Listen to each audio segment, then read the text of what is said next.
మన కుటుంబాలలో కానీ మన జీవితాలలో కానీ మనం ఓడిపోవడానికి ముఖ్య కారణాలు ఏంటి అనేది మనము గ్రహించగలిగితే తప్పకుండా దేవుని ఆశీర్వాదాలు పొందుకుంటాం. ఆమేన్, హల్లెలూయా. మన కుటుంబాలలో కొన్ని సమస్యలను మనం ఓడించలేకపోవడానికి, మన కుటుంబాలలో వస్తున్న కొన్ని అవరోధాలు, లేకపోతే ఇంకా నిన్ను బాగా కలత పెట్టే సమస్యలు, వీటి నుండి మనం విడిపించబడలేకపోవడానికి కారణాల గురించి కొన్ని నేర్చుకుందాం. ఆమేన్, హల్లెలూయా. ఇశ్రాయేలు ప్రజలు ప్రతిసారి ఓటమి పాలవుతున్నారు. ఆమేన్, ప్రతిసారి చెప్పండి, ఓటమి పాలవుతున్నారు. ఇశ్రాయేలు ఓడిపోవడానికి కారణం చాలా ఉన్నాయి. ఇశ్రాయేలు ఓడిపోవడానికి కారణాలు చాలా ఉన్నాయి, కానీ ఒక 4 చెబుతా. దేవుని స్తోత్రం కలుగును గాక. ఎన్ని? అది మన జీవితాలలో కూడా ఉంటుంది, మన యొక్క విశ్వాసం మీద ఆధారపడి ఉంటుంది. కాబట్టి ఇశ్రాయేలు గురించి చెప్తున్నాను. మీరు మంచోళ్ళే, దేవుని స్తోత్రం, మీరు మంచోళ్ళే, కానీ ఇశ్రాయేలు గురించి చెప్తున్నా. మీరందరూ చాలా మంచివాళ్ళు, దేవునికి మహిమ కలుగును గాక. ఉన్నదున్నట్టుగా మంచిగా చక్కగా దేవుని వాక్యాన్ని నెరవేర్చే వాళ్ళు మీరు. అందుకనే మీ గురించి చెప్పట్లేదు, దేవుని వాక్యములో ఇశ్రాయేలుల గురించి చెప్తున్నాను. దేవునికి స్తోత్రం కలుగును గాక. అందులో ఇశ్రాయేలు గురించి చెబుతున్నప్పుడు ఈ 4 విషయాలలో ఒకవేళ మీలో కూడా ఏమన్నా ఉంటే ఈరోజు మధ్యాహ్న కాల సమయంలో విడిచిపెట్టి మీరు వెళ్ళుదురుగాక. ఆమె చెప్తారు అనుకున్న, విడిచిపెట్టకుండా ఉంటారు ఏంది? ఆమేన్, హల్లెలూయా. ఇశ్రాయేలీలలో 4 లక్షణాల గురించి నేను ఈరోజు చెప్తా. మీరు మంచోళ్ళని చెప్తున్నాను. నేను ఇశ్రాయేలు ఉన్న లోపాల గురించి చెప్తున్నాను. వాళ్ళ లోపాలు చెప్తున్నప్పుడు ఒకవేళ మీలో కూడా అలాంటి లోపం ఏమన్నా ఉందేమో, దాన్ని ఈ మధ్యాహ్న కాల సమయంలో విడిచిపెట్టి ఆయన ఆశీర్వాదం పొందుకొని అవతలకి వెళ్ళాలి. దేవునికి స్తోత్రం. ఇశ్రాయేలీలు శత్రువుల చేతిలో నుండి ఓడిపోవడానికి మొట్టమొదటి కారణం ఏమిటి అని అంటే, వారు దేవునిని ఎదిరించే స్వభావం కలిగిన వారు. ఇదైతే రాసుకోండి, దేవుని స్తోత్రం కలుగును గాక. వాళ్ళు శత్రువుల చేతిలో ఓడిపోవడానికి కారణం, వారిని శత్రువులకి అప్పగించడానికి మొదట కారణం ఏంటంటే, వారు దేవునిని ఎదిరించే లక్షణాలు కలిగిన వారు. దేవునికి స్తోత్రం. మీరు మంచి వాళ్ళే, వాళ్ళ గురించి చెప్తున్నా. దేవుని ఎదిరించడం అంటే ఏంటి? దేవుని వాక్యము మనతో ఏం మాట్లాడుతుందో దాన్ని చెయ్యకోకుండా ఇంకొకటి చేయటమే దేవుని ఎదిరించడం. ఆమేన్, హల్లెలూయా. దేవుడు మనతో ఏమైతే చేయమని చెబుతున్నాడో అది చెయ్యకోకుండా నీకు నచ్చింది చేయడమే దేవుణ్ణి ఎదిరించడం. అర్థమవుతుందా? ఈ లక్షణాలు ఒకవేళ ఉంటే ఈరోజే మీరు విడిచిపెట్టుదురుగాక. ఆమేన్, హల్లెలూయా. వాళ్ళు ఓడిపోవడానికి కారణం, ఇప్పుడున్న సంఘాలు ఓడిపోవడానికి కూడా కారణం ఇదే. దేవుణ్ణి ఎదిరించే స్వభావము కలిగిన ప్రతి ఒక్కరూ ఓడిపోతారు. దేవునికి స్తోత్రం కలుగును గాక. ఎందుకు శత్రువులకి దేవుడు అప్పగిస్తున్నాడు అని అంటే, వీరు దేవుని మాటకు లోబడే తత్వము వీరిలో నుంచి కోల్పోయింది కనుక బుద్ధి చెప్పడానికి మనల్ని అనగదొక్కే నాయకులను తీసుకొస్తాడు దేవుడు. ఆమేన్, హల్లెలూయా. ఎవరికి బుద్ధి చెప్పడానికి? దేవుని మాట ఎవరైతే వినకోకుండా ఉంటారో వారికి బుద్ధి చెప్పడానికి దేవుడు మన మీద నాయకులను పట్టుకొస్తాడు. వారొద్దు ప్రభువా, ఇంకొకరు కావాలి ప్రభు అని, నీ ఆటలు సాగటానికి ఇంకొకరు కావాలి ప్రభు అని నువ్వు ప్రార్థన చేసినా దేవుడు అది వినడు. దేవునికి స్తోత్రం కలుగును గాక. నీ ఆటలు సాగడానికి, నువ్వు అనుకున్నది సాధించడానికి, లోకములో సాధించడానికి వాళ్ళొద్దు ప్రభువా, వీళ్ళు కావాలి, ఇలాంటి నాయకులే మాకు కావాలని ఎంత ప్రార్థన చేసినా, బయలుదేవత ముందు వాళ్ళు బిలేలు పెట్టి కోసుకున్న బయలుదేవత ఎట్లాగైతే వినట్లేదో, అలాగనే నువ్వు అన్యాయమైన ప్రార్థన చేస్తే దేవుడు నీ ప్రార్థన కూడా వినడు. ఆమేన్, హల్లెలూయా. ఆ నాయకులు మాకొద్దు ప్రభువా, ఆ పరిపాలన మాకొద్దు ప్రభు అని ప్రార్థన చేసుడు కంటే, ప్రభువా నీ వాక్యానుసారంగా జీవించే మనసు నాకు దయచేయండి ప్రభువా అని ప్రార్థన చేసుకుంటే నీ బ్రతుకు బాగుంటుంది. ఆమేన్, హల్లెలూయా. ఆ ప్రార్థన చేసుకోవాలి. ఇశ్రాయేలు ఓడిపోవడానికి మొదటి కారణం ఏంటంటే దేవుని మీద తిరుగుబాటు చేశారు, దేవుని మాట మీద తిరుగుబాటు చేశారు, దేవుణ్ణి ఎదిరించారు. దేవునికి స్తోత్రం కలుగునుగాక. వీటికి నేను రెఫరెన్సులు చెప్పట్లే, ఎందుకంటే నాకంటే జ్ఞానం కలిగిన వాళ్ళు మీరు, మీకంతా తెలుసు. దేవునికి స్తోత్రం. అందుకని నేను కొన్ని మాటలు ఇండైరెక్ట్గా చెప్పుకుంటూ వెళ్తూ ఉన్నాను. ఓకేనా? నేను డైరెక్ట్గా అన్ని రెఫరెన్సులు చెప్పను, కానీ దానికి రెఫరెన్సులు మీరే ఎత్తుక్కోవాలని నేను కొన్ని మాటలు చెప్తున్నాను. దేవునికి మహిమ కలుగునుగాక. రెండవ కారణం, వాళ్ళు భయంకరమైన దుర్మార్గమైన పని చేయడానికి రెండవ కారణం ఏంటంటే, వారు ఐగుప్తు దేశములో నుండి దేవుడు వారిని తీసుకొని వస్తూ 40 సంవత్సరాలు వాళ్ళు వేసుకున్న బట్టలు పాతగిల్లలేదు, వాళ్ళు తొడుక్కున్న చెప్పులు తెగిపోలేదు, వారు నీళ్లు స్నానం చేయకపోయినా వారి ఒళ్ళు చెమట కంపు కొట్టలేదు, వారు వేసుకున్న చెప్పులు తెగిపోలేదు, వాళ్ళు వేసుకున్న బట్టలు కూడా మాసిపోలేదంట. అంటే ఎన్ని సంవత్సరాలు అది? 40 సంవత్సరాలు. దేవునికి మహిమ కలుగును గాక. మనం ఈరోజు వేసుకున్న బట్టలు రేపు ఈ రోజుకే అయిపోతాయి వీటి పని. ఈరోజు స్నానం చేసి ఉదయం సాయంత్రం కల్లా దగ్గర నిలబట్టడానికి కూడా అవకాశం ఉండదు. అంటే అంత దారుణంగా ఉంటుంది. దేవునికి మహిమ కలుగును గాక. మరి ఇశ్రాయేలు ప్రజలకి మరి 40 సంవత్సరాలు వాళ్ళు స్నానం చేయలేదంట, బట్టలు మార్చుకోలేదు, వేసుకున్న చెప్పులు కూడా తెగిపోలేదు. ఎంత కాపుదలు ఉండాలి చెప్పండి? ఉన్నారా లేరా ఇక్కడ? ఆమెను హల్లెలూయా.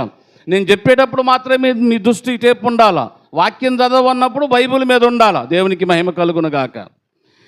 ఇంతగా 40 సంవత్సరాలైనా వాళ్ళు కష్టపడకుండా అంత కాపుదల కాసిన దేవునికి ఎలా ఉండాలి? వీరు ఎంత కృతజ్ఞులై ఉండాలి, ఎంత నమ్మకం కలిగిన వారై ఉండాలి, ఎంత నమ్మకస్తులుగా జీవించాలి. వీళ్ళు చేసిన రెండవ తప్పు ఏంటంటే, మార్గ మధ్యలోకి వెళ్ళిన తర్వాత కొంత ఎడబాటు కలిగినప్పుడు, ఎవరికి? దైవసేవకుడు అని తీసుకొచ్చిన దైవసేవకుడికి ఎడబాటు కలిగినప్పుడు అక్కడ తిరుగుబాటు చేశారు. వాళ్ళు తిరుగుబాటు చేసి మమ్మల్ని ఐగుప్తుని తీసుకొచ్చిన మోసే ఏమైపోయాడో మాకు తెలియదు, ఈరోజు మమ్మల్ని నడిపించడానికి మాకు ముందు నడిచే దేవుడు కావాలి అని అన్నారట. ఏమంట? సిగ్గుండాల వీళ్ళకి కొద్దిగాన. ఆమెన్, హల్లెలూయా. నిన్ను ఎక్కడున్నవన్నాడు మోసే? నిన్ను ఎక్కడున్నవన్నాడు? అక్కడే ఉండాల నీవు. నేను వచ్చేదాకా ఉండవన్నాడు ఆయన.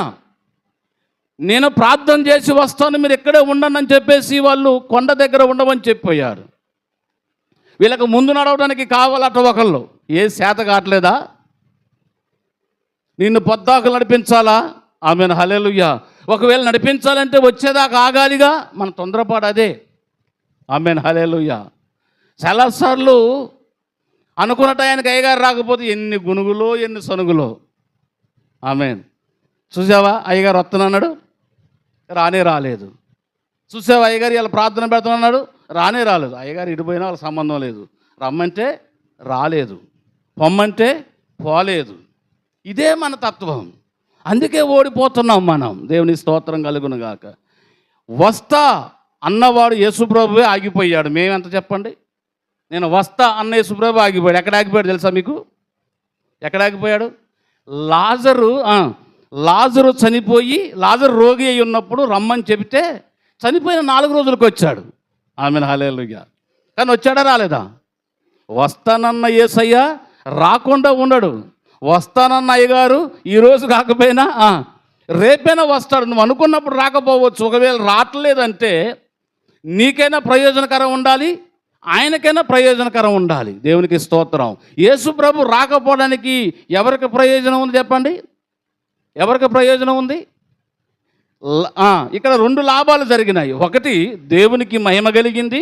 రెండోది, అక్కడ చనిపోయిన వ్యక్తి బ్రతికించబడ్డాడు. ఆమెన్, హల్లెలూయా. 2 లాభాలు ఉన్నాయి.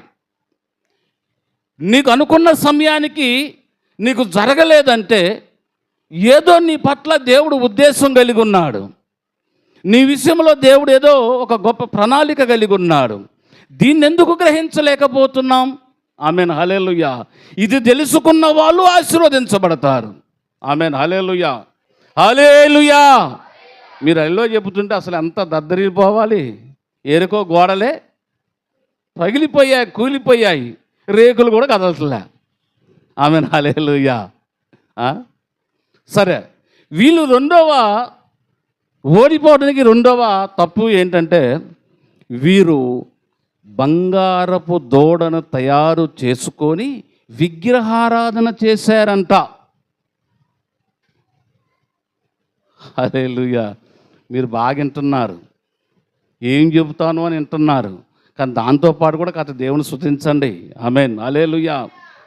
వీళ్ళు చేసిన రెండవ పొరపాటు ఏంటి అని అంటే, విగ్రహారాధన చేశారు. నేను ఈ 4 విషయాలు చెప్తున్నా, అందులో ఏ ఒక్కటి ఉన్నా మీరు వదిలేయండి. ఈరోజు దేవునికి స్తోత్రం కలుగును గాక.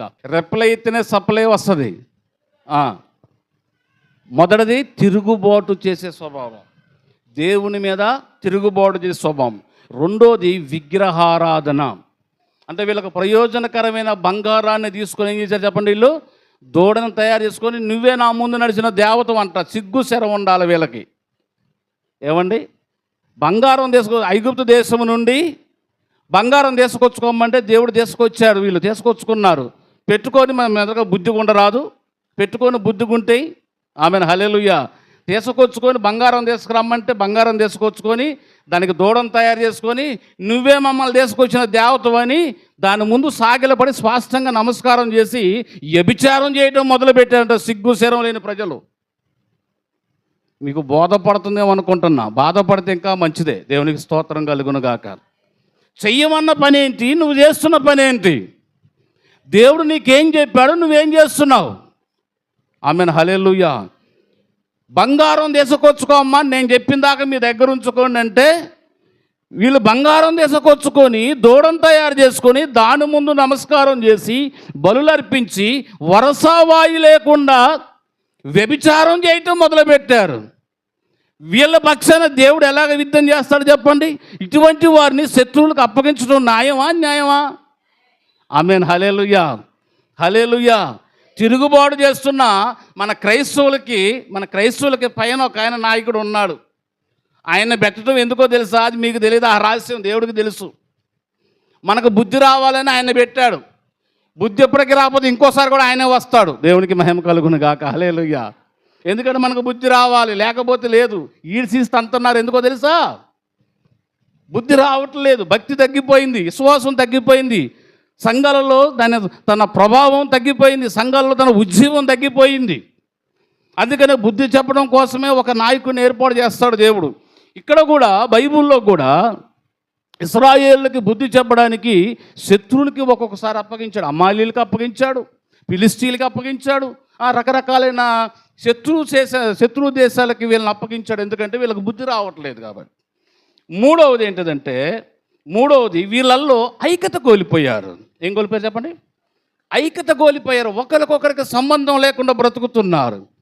ఒకరి మీద ఒకరు శాడీలు చెప్పుకునే బతుకుతున్నారు. ఒకళ్ళ చూస్తే ఒకళ్ళు అసూయ కలిగి బతుకుతున్న వాళ్ళ గురించి మీకు చెబుతున్నాను. దేవునికి మహిమ కలుగును గాక. ఇటువంటి లక్షణాలు ఏమైనా ఉంటాయి ఈ మధ్యాహ్న కాల సమయంలో విడిచిపెట్టి మీరు వెళ్ళిపోవుదురుగాక. ఆమేన్. మీరు ఆమేన్ చెబితే ఆయన అవును గాక అంటాడు. మీరు అది చెప్పదంటే మా దగ్గరే ఉంచుకుంటాను అన్నమాట. ఆమేన్ హల్లెలూయా. సరే, మూడోది ఏంటది? వాళ్ళు ఐక్యతను కోల్పోయారు. అంటే సహవాసాన్ని కోల్పోయారు, సహవాసం కలిగి ఉండడం కోల్పోయారు, ఒకరినొకరు ప్రేమించుకోవడం కోల్పోయారు, ఒకరినొకరు ప్రేమ కలిగి పలకరించుకోవడానికి కోల్పోయారు. అంటే సహవాసము చాలా చాలా ప్రాముఖ్యమైనది. ఆదివారం వచ్చిందంటే మన సహవాసము ఐక్యత కలిగి ఉండాలి. Amen hallelujah. మనకి వారం పండగే. దేవునికి స్తోత్రం కలుగును గాక. వారం పండగే. ఎప్పుడు పండగ వస్తుందా అని ఎదురు చూడాలా. Amen hallelujah. నేను చెప్తున్నాను, ఆదివారం వస్తుందంటే శనివారమే ఒక సిద్ధపాటు మీకు ఉండాలా. మీ ఇండ్లన్నీ శుభ్రంగా కడుక్కోవాలి, నీటుగా కడుక్కోవాలి, మందిరాన్ని నీటుగా కడగటానికి రావాలి, మందిరంలో శుభ్రంగా నీటుగా తుడుచుకొని రావాలి, తుడవటానికి రావాలి, ఇల్లు శుభ్రంగా కడుక్కొని రెడీగా ఉండాలి. ఆదివారం వచ్చినప్పుడు నువ్వు వెళ్తుంటే నీ వెనక నీతో పాటు వస్తే బాగు అన్నట్టుగా ఉండాలి నిన్ను చూసే వాళ్ళందరూ. Amen hallelujah. ఆ లక్షణాలు మీలోకి వచ్చునుగాక. ఆమెన్, హల్లెలూయా. ఈ ఐక్యత, సంఘముతో సహవాసము చాలా ప్రాముఖ్యమైనది. సంఘంతో సహవాసం చాలా ప్రాముఖ్యమైనది. ఈ సహవాసం కోల్పోయారు వాళ్ళు, ఈ ఐక్యతను కోల్పోయారు వాళ్ళు. 12 గోత్రాలు కాస్త 2గా విభజించబడ్డాయి. ఐక్యత కోల్పోబట్టే కదా 2 వర్గాలు అయిపోయాయి.